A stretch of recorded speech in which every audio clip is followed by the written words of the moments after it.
বিজয়ের মাসে শুরু হলো স্কোয়াশ টুর্নামেন্ট 2025। রাজধানীর বসুন্ধরা স্পোর্টস সিটিতে আনুষ্ঠানিকভাবে শুরু হওয়া এই প্রতিযোগিতা ক্রীড়াঙ্গনে যোগ করেছে নতুন উচ্ছ্বাস। আয়োজকদের ভাষ্য, বিজয়ের চেতনাকে ধারণ করে দেশের স্কোয়াশ খেলাকে আরও জনপ্রিয় করে তুলতেই এই ধরনের টুর্নামেন্ট আয়োজন করা হয়েছে। বাংলাদেশ স্কোয়াশ র্যাকেটস ফেডারেশনের আয়োজনে এবং অ্যাকোয়াপেন্ট ও এলিট শিটের পৃষ্ঠপোষকতায় অনুষ্ঠিত এই টুর্নামেন্টে অংশ নিচ্ছেন দেশের বিভিন্ন স্তরের স্কোয়াশ খেলোয়াড়রা।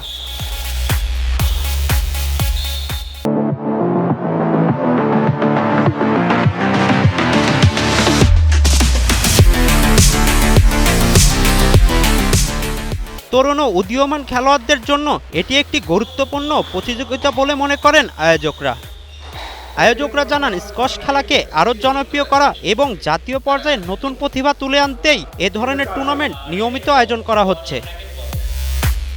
একই সঙ্গে ক্রীড়াঙ্গনে বেসরকারি পৃষ্ঠপোষকতার গুরুত্ব তুলে ধরে তারা বলেন, ক্রীড়াঙ্গনে উন্নয়নে সরকারি ও বেসরকারি উদ্যোগ একসাথে কাজ করলেই টেকসই অগ্রগতি সম্ভব। বিজয়ের মাসে আয়োজিত এই টুর্নামেন্ট শুধু একটি ক্রীড়া প্রতিযোগিতা নয়, বরং নতুন প্রজন্মকে খেলাধুলায় সম্পৃক্ত করার এটি ইতিবাচক উদ্যোগ।